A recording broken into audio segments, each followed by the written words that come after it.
Morning student, कैसे हैं आप। तो पिछले वीडियो में मैंने आपको ऑक्सीडेशन एंड रिडक्शन बताया था। इसके साथ साथ ये भी बताया था कौन ऑक्सीडाइजिंग एजेंट होगा और कौन रिड्यूसिंग एजेंट होगा, अर्थात कौन ऑक्सीकारक होगा कौन अपचायक होगा। और मैंने प्रॉमिस किया था कि आप अगले वीडियो में ये पढ़ पाएंगे कि कौन सी रिएक्शन होगी और कौन सी रिएक्शन नहीं होगी, कौन ऑक्सीकारक होगा इसमें, कौन अपचायक होगा, ये ऐसे भी बता सकते हैं आप। देखिए, इसके लिए आपको एक की पॉइंट याद करना पड़ेगा।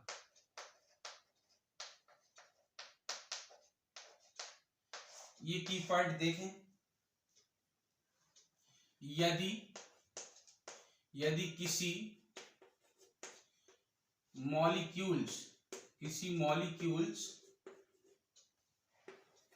के सेंट्रल एटम की oxidation number ON, oxidation number उच्चतम है तो वह क्रिया में ऑक्सीडेंट की तरह कार्य करता है। ऑक्सीडेंट की तरह। और यदि लो है, यदि ON लो है तो वह रिडक्टेंट की तरह कार्य करता है। रिडक्टेंट की तरह कार्य करता है। इस पॉइंट को आप जो है याद कर लीजिए। किसी भी रिएक्शन में जो पार्टिसिपेट कर रहे हैं रिएक्टेंट मॉलिक्यूल्स, उसके सेंट्रल एटम की आप ऑक्सीडेशन नंबर निकालिए। यदि उसके सेंट्रल एटम की ऑक्सीडेशन नंबर अपनी हाईएस्ट ऑक्सीडेशन नंबर के बराबर है तो वो सदैव ऑक्सीकारक की तरह कार्य करेगा रिएक्शन में। और यदि लो है तो फिर वो रिडक्टेंट की तरह कार्य करेगा। और यदि ऐसा केस है तो वो क्रिया होगी, और ऐसा केस नहीं है तो वो क्रिया कभी नहीं होती है। जैसे दो रिएक्टेंट मॉलिक्यूल्स पार्टिसिपेट कर रहे हैं और उनकी ऑक्सीडेशन नंबर दोनों की हाईएस्ट है तो वो क्रिया नहीं होती है। अर्थात ऐसी क्रियाएं ऑक्सीकरण अपचयन की क्रियाएं कहलाती हैं। क्रियाएं तीन प्रकार की होती हैं आपकी: ऑक्सीकरण अपचयन की क्रियाएं, अम्ल क्षार क्रियाएं और कॉम्प्लेक्स रिएक्शन। इसकी भी हम जो है एक वीडियो आपको डाले हैं पहले से, उसको आप सीन करना चाहें तो देख सकते हैं कि कब रिएक्शन होगी कब नहीं होगी। इसका मैं इधर फिर भी सहारा दे रहा हूं आपको, देखें। अच्छा, अब बात किसकी आती है इसको नोट कर लीजिए। बात आती है कि हम ऑक्सीडेशन नंबर हाईएस्ट और लोवेस्ट कैसे पहचानें। ठीक है, अगर इसको पहचानना चाहते हैं तो फिर आपको आवर्त सारणी तो पढ़ना ही पड़ेगी और उसके समूह याद करना पड़ेगी। आवर्त सारणी के बगैर पढ़े इनऑर्गेनिक केमिस्ट्री तो चलती कहाँ है। तो देखिएगा जरा इधर, हाईएस्ट ऑक्सीडेशन नंबर और लोवेस्ट ऑक्सीडेशन नंबर। ठीक है ना। इसके लिए दो पॉइंट आप देखिए, फर्स्ट और सेकंड। हाईएस्ट ऑक्सीडेशन नंबर होती है number of group of elements का जो समूह होगा, जो भी समूह होगा उससे ज्यादा उसकी ऑक्सीडेशन नंबर कभी नहीं हो सकती है। अपन ने बताया भी था H2O8 में जो है सल्फर की ऑक्सीडेशन नंबर कितनी आने लगती है, 7 आने लगती है। तो वहां अपन समझ जाते हैं कि ये ऑक्सीडेशन नंबर गलत है। किसी भी तत्व की ऑक्सीडेशन नंबर कभी भी उसकी समूह की संख्या से ज्यादा नहीं हो सकती है। और यदि कोई रिएक्टेंट मॉलिक्यूल्स में उपस्थित एटम अपनी समूह की संख्या के बराबर ऑक्सीडेशन नंबर शो कर रहा है तो वह उस रिएक्शन के लिए सदैव ऑक्सीकारक बनकर के कार्य करेगा। ठीक है ना। लोवेस्ट ऑक्सीडेशन नंबर होती है आपकी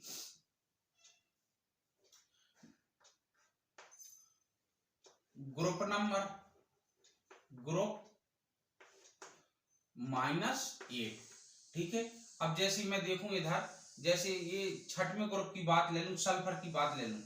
जैसे सल्फर की हाईएस्ट नंबर कितनी होगी, हाईएस्ट ऑक्सीडेशन नंबर आएगी आपकी +6 और लोवेस्ट ऑक्सीडेशन नंबर कितनी आएगी लोवेस्ट आ जाएगी आपकी 6 माइनस 8 यानी कि ऋण 2। तो ये हाईएस्ट है और ये लोवेस्ट ऑक्सीडेशन नंबर है, ये हाईएस्ट है और ये लोवेस्ट ऑक्सीडेशन नंबर है, ठीक है। अच्छा, तो ये हम ऐसे पता कर लेंगे, ठीक है। जैसे हमने सपोज दैट नाइट्रोजन के लिए देखना है, तो नाइट्रोजन के लिए हाईएस्ट ऑक्सीडेशन नंबर कितनी होगी, हाईएस्ट नंबर ऑक्सीडेशन नंबर होगी 5, और लोवेस्ट ऑक्सीडेशन नंबर कितनी होगी बेटे, ये होगी 5 माइनस 8 इक्वल टू -3। अच्छा, एक पॉइंट और इधर है, अभी मैं थोड़ी देर बाद चर्चा करूंगा। ये हाईएस्ट ऑक्सीडेशन नंबर और लोवेस्ट ऑक्सीडेशन नंबर अगर आप जान चुके हैं तो मैं इसी से हमें पता चल जाता है कौन सा मॉलिक्यूल्स नेचर में एग्जिबिट है और कौन सा नहीं है। कभी कभी अभी मैंने उस वीडियो में बताया था ना, जैसे हमने CO लिखा, जी सर हम CO2 लिखते हैं, जी सर, लेकिन हम CO3 जैसी लिखते हैं तो करंट लग जाता है और कहते हैं ऐसा मॉलिक्यूल तो हो ही नहीं सकता। तो क्या हम इसको रटे हैं? नहीं, इसको रट नहीं सकते हैं। जैसे SO2 हो सकता है, SO3 हो सकता है, बट SO4 नहीं हो सकता है। तो ये ऑक्सीडेशन नंबर ही आपको ज्ञान देती है। देखो कैसे ज्ञान देती है इस पॉइंट, चलो इसी पॉइंट को पहले बताता हूं, फिर रिएक्शन को चलते हैं। कैसे पता चलता है, देखो दूसरा नोट देखें जरा। यदि मॉलिक्यूल्स का सेंट्रल एटम अपनी ऑक्सीडेशन स्टेट, ऑक्सीडेशन नंबर को क्या, ऑक्सीडेशन नंबर के स्थान पे क्या आएगी, ऑक्सीडेशन स्टेट की सीमा में है, तो वह मॉलिक्यूल्स संभव है, फिजिबल है, संभव है, अन्यथा नहीं। सीमा क्या है भैया, सीमा देखिए, जैसे सल्फर के लिए सीमा बनाना है हमें, तो सल्फर की सीमा क्या होगी, इसकी ऑक्सीडेशन स्टेट -2 से +6 तक, कितनी होगी, +6 तक। तो या यूं कहें कि छठवें ग्रुप की सीमा कितनी है, इतनी, ये ग्रुप लिख दिया मैंने, और ये हुई सीमा है आपकी बाउंड्री। तो छठवें ग्रुप की इतनी, तो पांचवें ग्रुप की कितनी होगी, -3 से +5 तक। सातवें ग्रुप की सीमा कितनी होगी, सेवेंथ ग्रुप की सीमा होगी आपकी -1 से +7 तक, ठीक है। चौथे ग्रुप की कितनी होगी, चौथे ग्रुप की होगी -4 से +4 तक। तो ये इनकी सीमाएं हैं। अच्छा, इन सीमाओं में भी जो डिफरेंस आता है ऑक्सीडेशन नंबर का, वो 2 के अंतराल में आता है। जैसे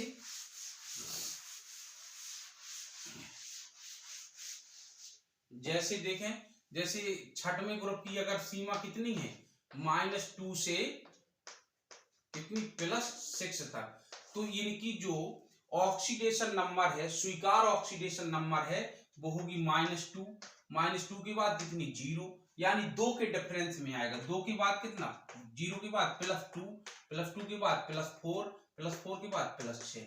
अगर ये ऑक्सीडेशन नंबर हैं मॉलिक्यूल्स में, तो छठवें ग्रुप का मॉलिक्यूल छठवें ग्रुप का सेंट्रल एटम बनकर के ऐसे मॉलिक्यूल्स का निर्माण कर सकता है जिसकी ऑक्सीडेशन नंबर ये है। अब जैसे SO2 क्या हो सकता है, देखते हैं अभी। तो S की ऑक्सीडेशन नंबर कितनी, X मान ली तुमने, और देखिए O की कितनी, 2 × -2 = 0, तो X = कितना हो गया बेटा, +4, तो ये कितनी, +4। तो सेंट्रल एटम की ऑक्सीडेशन नंबर कितनी आई, +4, और सल्फर की +4 स्वीकार है, इसलिए ये मॉलिक्यूल्स हो सकता है। ऐसी इधर कितनी आ जाएगी, +6, तो +6 भी स्वीकार है, तो ये मॉलिक्यूल्स हो सकता है। अब SO4 तुमने बना दिया, तो SO4 में देखिएगा X +4 -2 = 0, तो X बराबर कितना आ गया, +8। इतनी तो ऑक्सीडेशन नंबर इसकी कभी हो ही नहीं सकती, तो ये ऑक्सीडेशन नंबर इसको स्वीकार नहीं है, इसलिए हम कह सकते हैं ऐसा मॉलिक्यूल्स कभी बनता नहीं है। अगर ये किताब में धोखे से छप गया तो हम जान जाएंगे कि ये गलत लिखा है। ऐसा नहीं है कि किताब में लिखा है तो हम इसको रट्टा मारे चले जाएं और कह दें कि ये बात सही है। तो हम किताबों की कभी कभी सूत्र मिस्टेक छप जाते हैं, तो हम पढ़ते वक्त चेक कर लेते हैं कि यार ये सूत्र हो सकता है कि नहीं हो सकता है, क्या CO हो सकता है, देखें तो x plus 1 minus 2 equal to 0, तो x बराबर कितना आ गया, धन का 2। तो C किस ग्रुप का है, चौथे ग्रुप का है। तो कार्बन चौथे ग्रुप की सीमाएं क्या होती हैं, चौथे ग्रुप की आपकी सीमाएं होंगी -4, -2, 0, +2 और +4। इस टाइप की सीमाएं होंगी इसकी। तो इस टाइप की सीमाएं हैं, तो इसकी रेंज में है कि नहीं है, तो ये हो जाएगा। इसमें देखिए कितनी +4, ये भी हो जाएगा। इसमें देखो +6 आ गया ना, तो ये नहीं हो सकता है। इसी टाइप से मैं आपको कुछ क्वेश्चंस देता हूं, इसमें आपको छांटना है और कमेंट्स करके बताना है। बाकी हम अभी रिएक्शन होगी कि नहीं होगी उस पर बात करते हैं, ठीक है ना। मैं क्वेश्चन देता हूं आपको एक क्वेश्चन, कौन मॉलिक्यूल्स संभव है, कौन मॉलिक्यूल्स असंभव है, ऐसे लिख देते हैं, कौन मॉलिक्यूल्स असंभव है। तो मैं ABCD करके लिखता हूं। ए, ये मैं आपको लिख देता हूं, चलो P2O5, B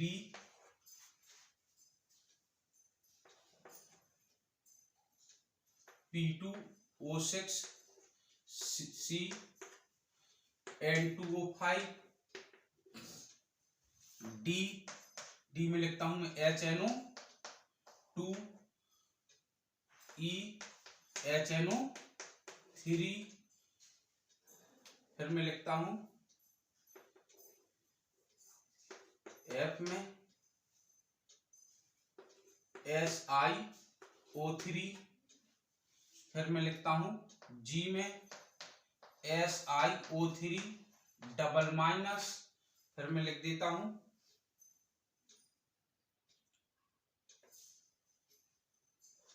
PO4 4 minus, ABCDFGH, और फिर I में लिख देते हैं हम PO4 3 माइनस।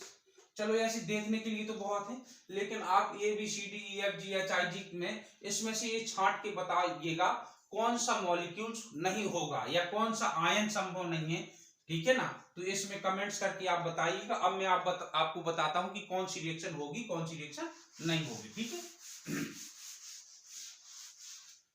तो देखो, ऑक्सीडेशन एंड रिडक्शन के लिए ऑक्सीडेंट प्लस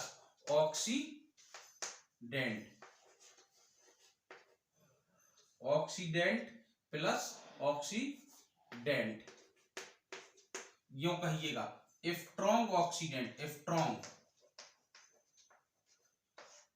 स्ट्रॉन्ग और ये भी स्ट्रॉन्ग।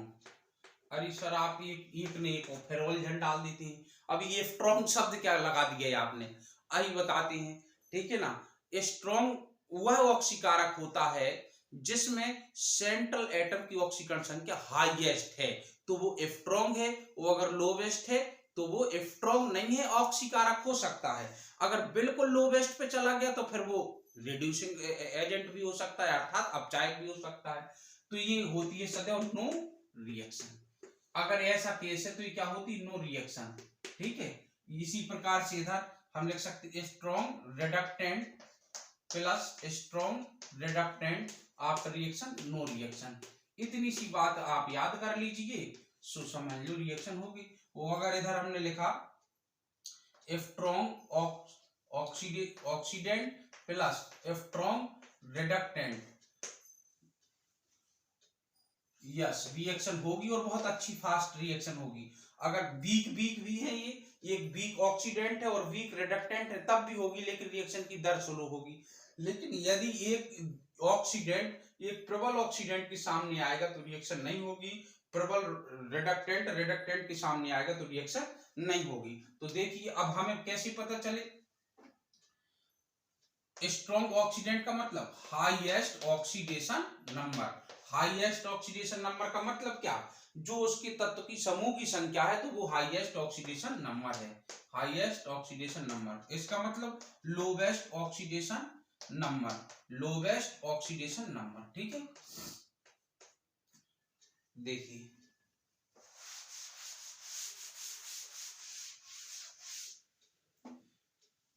जैसे हमने लिखा KMnO4, ठीक है, और प्लस लिख दिया हमने K2Cr2O7, तो हम आंख मीच करके लिख सकते हैं नो रिएक्शन बाय।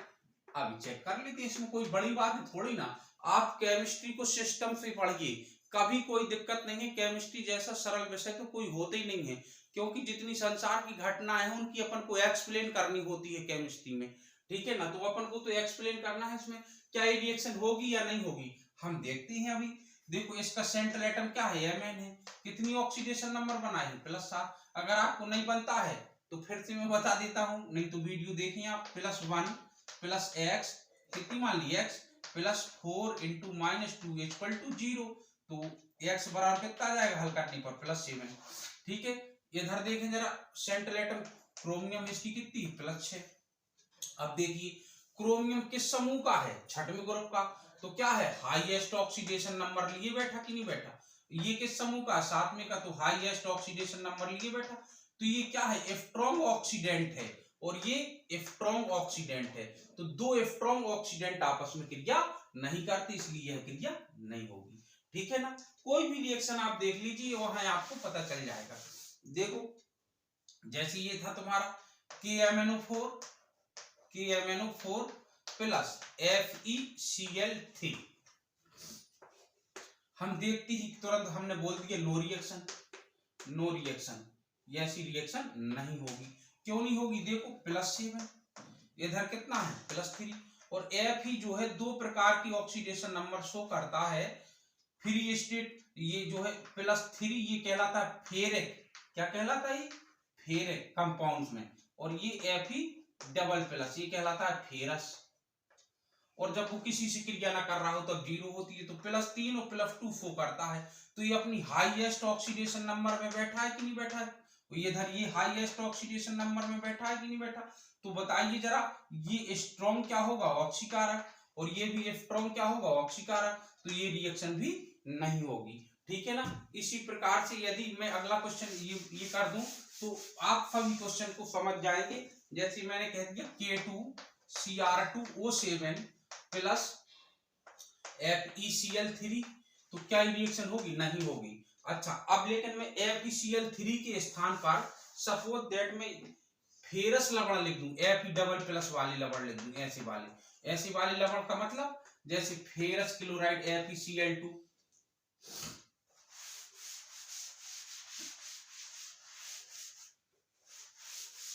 दो वैलेंसी वाली लवण लिख दूं, FeCl2, FeSO4, FeVr2, दो वैलेंसी वाली कोई भी लवण लिख दूं, तो क्या ये रिएक्शन होगी, हाँ बिल्कुल होगी रिएक्शन आगे बढ़ जाएगी, और फिर इसकी लवण बनने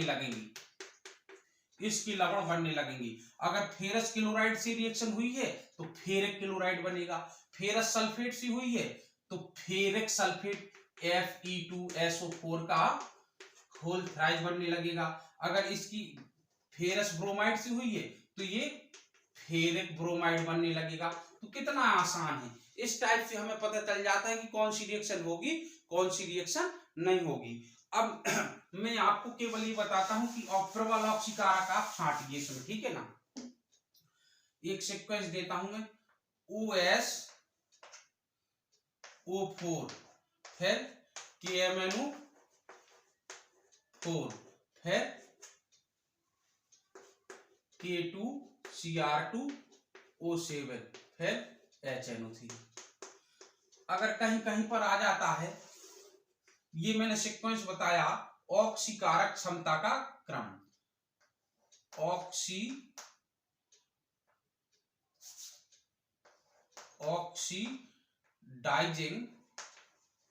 ऑक्सीडाइजिंग पावर का डिक्रीजिंग ऑर्डर। अब कभी कभी पूछ लेता HNO2 तथा HNO3 दोनों ऑक्सीकारक हैं, लेकिन स्ट्रॉन्ग कौन है, ये तो हम लिखेंगे oxidising power is directly proportional to oxidation number of central atom, ऐसे हम समझ जाते हैं। सेंट्रल एटम की ऑक्सीडेशन नंबर जितनी ज्यादा होती है उसकी ऑक्सीकारक पावर उतनी ही ज्यादा होती है। इसमें +6 है, इसमें +7 है, इसमें +6 है, इसमें +5 है। तो आई होप आपको ये वीडियो बहुत अच्छा लगा होगा, बहुत जानकारी हुई होगी। ठीक है, मैं ऐसी आशा करता हूँ। यदि अच्छा लगे तो इसको शेयर और लाइक जरूर कीजिएगा। मैं अगला वीडियो आपको रेडॉक्स रिएक्शन लेकर के आऊंगा दोस्तों। रेडॉक्स रिएक्शन क्या है मैं सब ये भी बताऊंगा, कितने टाइप की हो सकती है, 1 2 3, कहाँ कहाँ कैसी कैसी केस चलती हैं और किस टाइप की होती, पूरा रेडॉक्स रिएक्शन का एक बेहतरीन वीडियो लेकर के आऊंगा। जब